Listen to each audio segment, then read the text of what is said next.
Hello dear student, मैं दिनेश वर्मा आपके लिए कक्षा 11 की क्लास लेकर आया हूँ।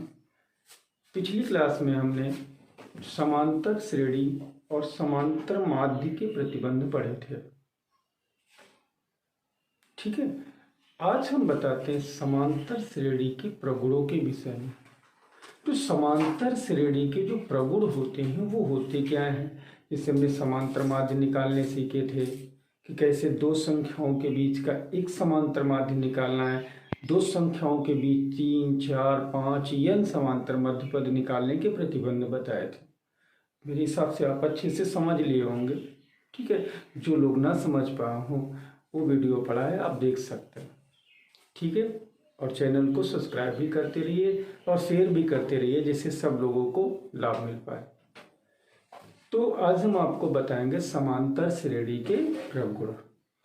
गुण क्या होते हैं समांतर श्रेणी की, कैसे कि कौन कौन सी श्रेणी आपसे दे देगा कि ये श्रेणी बताइए समांतर श्रेणी है कि नहीं, या इनके क्या गुण होते हैं, समांतर श्रेणी के प्रतिबंध क्या होते हैं, उनके विषय में आज हम जानेंगे। तो पहली शर्त आपकी ये बनती है समांतर श्रेणी के गुणों के लिए, आराम से समझना पर अच्छे से समझ में आ जाएगा कि समांतर श्रेणी की जो पहली शर्त हम आपको बताने जा रहे हैं वो ये है कि अगर कोई श्रेणी समांतर है, कोई भी श्रेणी अगर आपको समांतर श्रेणी दे रखे हैं तो उस श्रेणी में अगर कोई पद हम जोड़ दें या घटा दें तो श्रेणी अगर समांतर है तो वो फिर समांतर ही रहेगी, उसके मान में कोई अंतर नहीं आएगा। ये बात आप समझ लिए।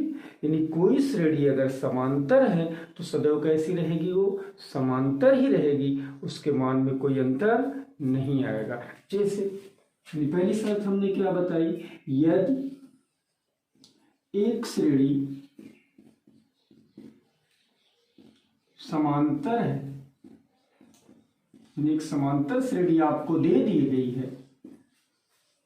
ठीक है, अगर एक श्रेणी आपकी समांतर है तो यदि कोई पद श्रेणी में, श्रेणी के सभी पदों में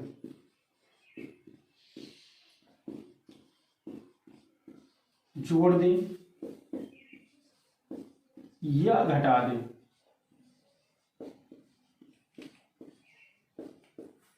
तो श्रेणी के मान में कोई अंतर नहीं आता। श्रेणी के मान में अंतर नहीं आता, यानी श्रेणी अगर समांतर है तो फिर समांतर ही रहेगी, वो उसके मान में कोई अंतर नहीं आएगा। घटा दें तब श्रेणी में कोई परिवर्तन नहीं होता है,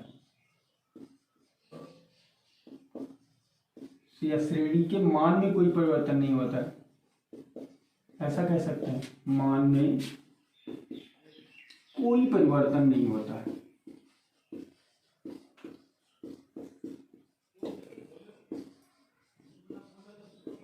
बात समझ पाए? यानी यदि कोई श्रेणी आपकी समांतर श्रेणी है और उस समांतर श्रेणी में कोई एक संख्या सभी पदों में समान रूप से जोड़ दें या समान रूप से घटा दें तो श्रेणी के मान में कोई अंतर नहीं आएगा। बात समझे? जैसे एक आपको श्रेणी लेके दिखाते हैं, जैसे हमने ले लिया 2, 4, 6, 8, 10, इस तरह से ये हम एक श्रेणी बनाते चले गए। अब आप ये कैसी श्रेणी, समांतर है कि नहीं, देखो अंतर समान आ रहे हैं कि नहीं आ रहे। 4 में 2 घटा रहे हो 2 आ रहा है, 6 में 4 घटा रहे हो 2 आ रहा है, 8 में 6 घटा रहे हो 2 आ रहा है, 10 में 8 घटा रहे हो 2 आ रहा है। श्रेणी हमारी कैसी आ रही है, समांतर आ रही है, पक्का। अब इनकी श्रेणी के प्रत्येक पद में जितने भी पद हो उसमें कोई एक संख्या, कोई भी संख्या आप ले सकते हो, जोड़ दो या घटा दो तो श्रेणी के मान में कोई अंतर नहीं आएगा। तो ये हमारी श्रेणी कैसी थी, समांतर श्रेणी थी। ठीक, अब इसमें हम क्या कर देते हैं, कोई संख्या इमेजिन करके कुछ भी आप जोड़ दो। मान लो हमने सब में 2 2 जोड़ दिया तो 2 + 2, 4 + 2, 6 + 2, 8 + 2, 10 + 2 ... कर लिया। कितना माना है जरा देखो, 4, 6, 8, 10, 12 डॉट डॉट डॉट। अब ये श्रेणी देखो कि हमारी समांतर बन रही है कि नहीं बन रही? बन रही है ना। ये कैसी श्रेणी बन रही है? समांतर, क्योंकि अंतर कैसा आ रहा है? देखो सबका समान अंतर ही आ रहा है और वही अंतर आ रहा है जो इस श्रेणी का आया था। यानी ये भी हमारी श्रेणी कैसी होगी? समांतर श्रेणी ही होगी। यानी अगर कोई श्रेणी अगर समांतर है और उसके सभी पदों में कोई एक संख्या हम जोड़ देते हैं, सभी पदों में, वो कोई भी हो सकता है, 2 हमने लिखा था, 3, 4, 5, 1, 0, कुछ भी आप जोड़ लेते तो उसके मान में कोई अंतर नहीं आता। यानी समांतर है तो फिर समांतर ही रहेगी। एक बात क्लियर? या हम इसमें कुछ घटा दें, जैसे ये हमारी श्रेणी थी, कोई संख्या घटा देते हैं। जैसे हमने घटा दिया, मान लो 2 घटा देते, 2 ही घटा देते हैं, तो 2 - 2, 4 - 2, 6 - 2, 8 - 2, 10 - 2, ये लिख लिया हमने। घटा के रख लो 0, 2, 4, 6, 8, ये बनी श्रेणी।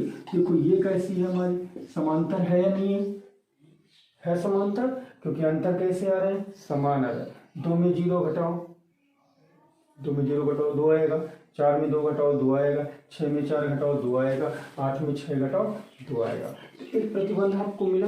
यानी अगर किसी श्रेणी, यानी कोई श्रेणी अगर समांतर है तो उसके किसी भी पद में अगर कोई पद हम जोड़ दें, यानी सभी पदों में अगर कोई पद हम जोड़ देते हैं या उनके पदों में कोई पद हम घटा देते हैं तो श्रेणी के मान में कोई अंतर नहीं आता। बात पक्की?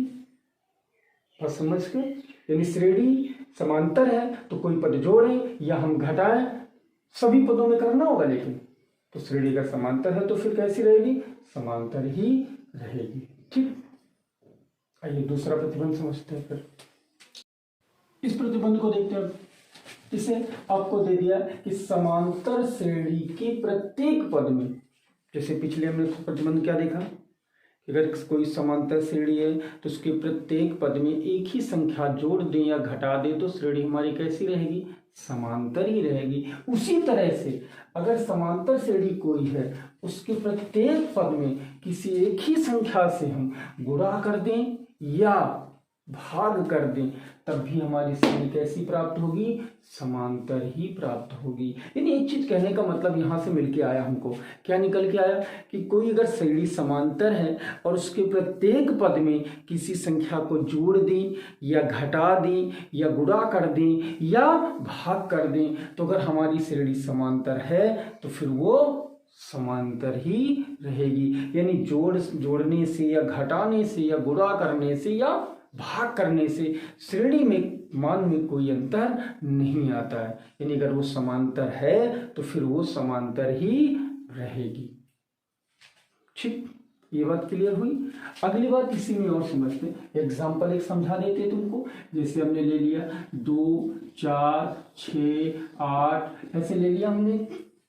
ठीक, अब इसको क्या कर देते हैं? पूरी श्रेणी को 2 से गुणा कर लेते हैं। तो अगर इसको 2 से गुणा कर लेते हैं तो 2 × 2, 4 × 2, 6 × 2, 8 × 2, ये बन गया। 2 दूनी 4, 4 दूनी 8, 6 दूनी 12, 8 दूनी 16, ये श्रेणी बनी। अगर ये आपकी समांतर श्रेणी थी तो ये भी आपकी कैसी बननी है? समांतर श्रेणी ही बन रही है। कैसी बनी? ये भी प्रतिबंध आपका समांतर श्रेणी का ही बना। क्लियर? बात समझ पर? ये भी देखो समांतर है। 8 में 4 घटाओ 4 आया, 12 में 8 घटाओ 4 आया, 16 में 12 घटाओ 4 आया। तो अंतर ये भी कैसा आ रहा है? समान आ रहा है। अतः ये भी श्रेणी हमारी कैसी होगी? समांतर होगी। या आप ऐसा कर लेते, इसको 2 से भाग कर लेते, 2 के 2, 2 दूनी 4, 2 3 6, 2 चौको 8। अंतर फिर भी देखते आपके कैसे आते? समान ही आते। यानी अगर किसी समांतर श्रेणी के प्रत्येक पद में कोई एक ही संख्या हम जोड़ दें, घटा दें या गुणा कर दें या भाग कर दें तो श्रेणी के मान में कोई अंतर नहीं आता है। यानी अगर श्रेणी समांतर है तो फिर समांतर ही रहेगी। तीसरी बात आपको यहाँ ये सीखनी है कि अगर कोई श्रेणी समांतर है और एक दूसरी हमने श्रेणी समांतर ले ली, हमने दो समांतर श्रेणियां ले ली, उनको जोड़ डाला, तो क्या हमको जो श्रेणी बनेगी वो क्या हमारी समांतर श्रेणी होगी?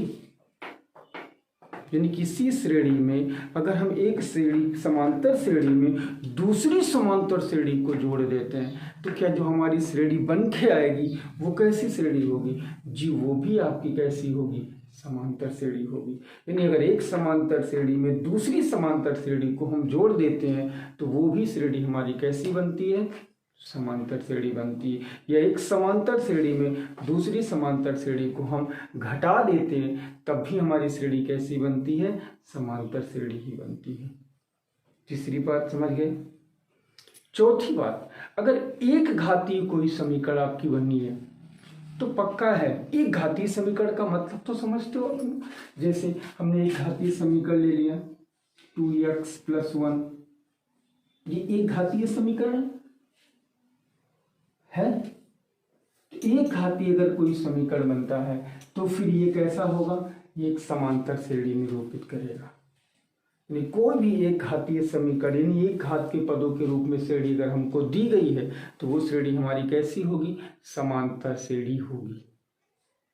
बात समझ पाए? अब यहाँ x बराबर अगर हम 1 रख लेते हैं तो हमें पहला पद मिलेगा, तो 2 × 2 = 1 3, 2 रख लेते हैं 2 दूनी 4 1 5, 3 रख लेते हैं 2 3 6 1 7, 4 रख लेते 4 दूनी 8 1 9।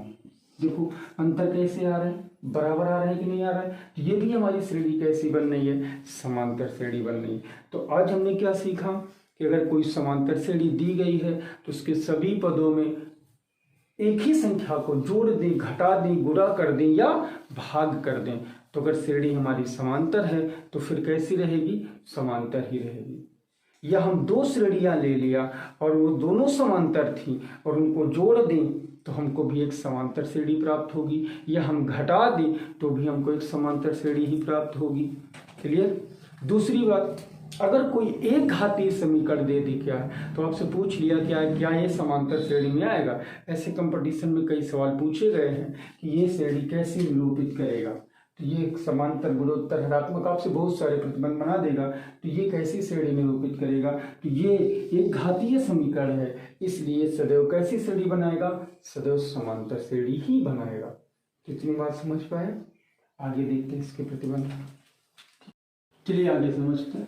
तो अभी आपने 2 3 4 प्रगुण सीखे, अब 4 के आगे सीखते हैं। मान लीजिए आपकी समांतर श्रेणी के कोई 3 संख्याएं आपसे कह दिया ले ली गई हैं। बात को ध्यान से समझना। आपको समांतर श्रेणी नहीं दी होगी, सिर्फ आपसे इतना कहेगा कि समांतर श्रेणी की 3 संख्याओं को लिया जाए, तो आप कौन सी 3 संख्याएं लोगे? लेने को तो हम कुछ ले सकते हैं, ABC ले सकते हैं, तो ABC लेके हम सवाल को हल तो कर सकते हैं, लेकिन ABC के मान निकालने के लिए हमको 3 समीकरण भी चाहिए। हो सकता है आपको वो 3 प्रतिबंध ना दिए हो, ठीक है? तो हम कुछ ऐसे मान ले लें जिससे हमारा सवाल आसानी से निकल आए। यानी ऐसे प्रतिबंध हम ले लेते हैं जिनसे हमारे प्रतिबंध आसानी से बन जाते हैं और सवाल को हम बहुत आसानी से लगा सकते हैं।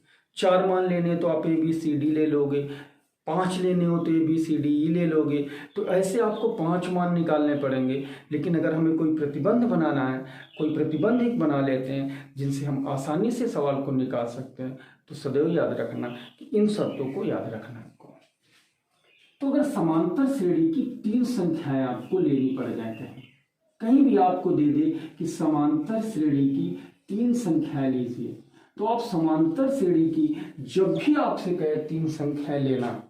और एक चीज ध्यान रखना कि आपको उस सवाल में ये भी शर्त आपको दी गई हो कि तीनों संख्याओं का योग इतना है, या तीनों संख्याओं का वर्गों का योग इतना है, या इनके घनों का योग इतना है। तो ऐसे प्रतिबंधों पे जहां पे योग दिया गया हो, तो ऐसे प्रतिबंधों पे समांतर श्रेणी की अगर 3 संख्याओं की बात कहे आपसे कि 3 संख्याएं हमको लेना है, अगर समांतर श्रेणी की 3 संख्याएं आपको जरूरत पड़ जाए लेने की, तो आप कौन सी लोगे? A-D लोगे, A लोगे और A+D लोगे। इससे हम सवाल को बहुत आसानी से निकाल सकते हैं, ठीक है? इस प्रतिबंध से हम सवाल को बहुत आसानी से कर सकते हैं कि अगर समांतर श्रेणी की हमको 3 संख्याएं लेनी हो तो हम लेंगे a माइनस डी, ए और a प्लस डी। ठीक, अगर हमको समांतर श्रेणी की 4 संख्याएं लेनी हो, कितनी लेनी हो? 4 संख्याएं लेनी हो। तो अगर हमको समांतर श्रेणी की 4 संख्याएं लेनी हो तो अगर हम 4 संख्याएं लेंगे तो कौन सी लेंगे? याद रखना इनको, a minus 3d, a minus D, a plus D, a plus 3d। अगर आपको 4 संख्याएं कह दे समांतर श्रेणी के लीजिए तो ये ले लेना। ये अब आप कहोगे क्या समांतर में है? जी, ये चारों संख्याएं आपकी समांतर श्रेणी में हैं। आप इसमें इसको घटा लो, 2d आएगा, इसमें इसको घटा लो, 2d आएगा, इसमें इसको घटा लो, 2d आएगा। अंतर आपके समान आ रहे हैं। तो अगर 4 संख्याएं समांतर श्रेणी में लेना हो तो ये लेना है, 3 संख्याएं समांतर श्रेणी में लेनी है तो फिर ये लेनी है। अगर आपसे कहे 5 संख्याएं लीजिए समांतर श्रेणी की तो फिर आप कौन सी संख्याएं चुनोगे? तो अगर समांतर श्रेणी की 5 संख्याएं लेनी है तो आप कौन सी संख्याएं लोगे? तो उसके लिए आपकी प्रतिबंध है a minus 2d, a minus D, a plus D, a plus 2d। यानी अगर 5 संख्याएं लेनी है तो ये लेना है, 3 लेनी है तो ये लेना है, 4 लेनी है तो ये लेना है। आपको इतनी संख्या याद रखनी कि अगर 4 लेनी है तब कौन सी लेंगे, 5 लेनी है तब कौन सी लेंगे, 3 लेनी है तब कौन सी लेनी। इतनी बात आप समझ गए। अब एक बात यहां और आपको समझा देते हैं कि अगर समांतर श्रेणी में कह दिया पदों की संख्या सम है या विषम है, ऐसे भी सवाल आपको मिलेंगे यहाँ पे। तो अगर ये बात बता दे कि एक समांतर श्रेणी है और इस समांतर श्रेणी में पदों की संख्या हमारी सम है, तो जब भी पदों की संख्या हमारी सम आ रही हो, बात को ध्यान से समझना, यदि हमारी पदों की संख्या सम आ रही हो तो पद आप क्या लेंगे? 2n। आपसे कहेगा इसका मध्य पद बताओ, तो इसके 2 मध्य पद होंगे। कौन कौन सा? जब भी समांतर श्रेणी के पदों की संख्या सम हो और उनकी हमको क्या निकालने हो? मध्य पद निकालने हो। तो इनके 2 मध्य पद बनते हैं, एक n और एक n प्लस 1। तो आपको याद रखना 2 मध्य पद बनते हैं कब? जब पदों की संख्या सम हो। एक एग्जांपल देते हैं, जैसे हमने ले लिया 2, 4, 6, 8। आपसे कहा जाए इसका मध्य की संख्या बताओ, तो हमारे पास पद कितने? 4 है। अब इसका मध्य पद कौन होगा? नहीं पता। n/2 मध्य पद कह रहा था ना, तो मध्य पद जब भी निकालना हो तो n/2 into n plus 1/2, n/2 plus 1, sorry, ये 2 मध्य पद होते हैं। यानी कौन सा होगा? n/2। यहाँ 4 पद है ना, तो 4 पद का मध्य पद कौन होगा? n/2। n माने कितने पद हैं? 4, 4 रख दिया तो 4/2, 2 आ गया। दूसरा मध्य पद होगा ये 4/2 यानी 2 प्लस 1 यानी तीसरा भी हो सकता है। तो यहाँ देखो मध्य पद तो कोई है नहीं ना, तो इसके 2 मध्य पद बनेंगे, एक n/2 और एक n/2 प्लस 1 मध्य पद होगा। ठीक, कब? जब पदों की संख्या हमारी सम हो। तो पदों की संख्या हम क्या लेंगे? 2n। अगर 2n ले रहे हैं तो हमने मान लिया n हमारे पद है, तो जब n पद होंगे तब ये शर्त होगी, अगर 2n होगा तो वही जो पहले लिखा था n इंटू n प्लस 1, तब ये बन जाएंगे आपके, क्योंकि 2n को 2 से भाग करोगे तो n ही तो आएगा। तो यहाँ पदों की संख्या अगर तुम्हारी क्या है? n है। n माने जैसे यहाँ कितने पद थे हमारे पास? 4, तो हमने n का मान 4 रख दिया, तो 4/2, 4/2 प्लस 1। अगर हमको पदों की संख्या विषम हो, ये तो सम की थी, अगर हमारी पदों की संख्या कैसी हो? विषम हो। तो अगर पदों की संख्या विषम दी गई हो, तो पदों की संख्या जब हमको विषम दी गई हो तब हम क्या प्रतिबंध इसके बनाएंगे? तब इसके लिए हमारे पास प्रतिबंध होंगे विषम के लिए। मान लिया हमारे पास पदों की संख्या कितनी है? n प्लस 1, ये n ही मान लेते हैं। मान लीजिए हमारे पास पदों की संख्या कैसी, विषम, और n कैसी एक संख्या थी, विषम संख्या थी। 5 ले लिया, 4 ले लिया, 6 ले लिया, कोई भी ले लिया, तो उसके लिए प्रतिबंध आपका क्या होगा। इसका अगर मध्य पद आपसे पूछा जाए तो आप सीधे लिख लेना n+1/2वां पद, ये इसका मध्य पद होगा। यानी जब सम पद होंगे तो उसके 2 मध्य पद होंगे, जब विषम पद होंगे तो उसका 1 मध्य पद होगा। बात समझे। 3 पद लेने हो, 4 पद लेने हो, 5 पद लेने हो, मध्य पद प्राप्त करने हो, तो ये तो आज आपके प्रतिबंध थे जो समांतर श्रेणी के प्रगुणों से संबंधित थे। अब इन्हीं पर आधारित आपकी एक्सरसाइज में बहुत सारे सवाल हैं, एक तो एग्जाम्पल समझाते हैं, फिर आप एक्सरसाइज करना। आज ये प्रतिबंध समझ गए होंगे आप, ठीक है।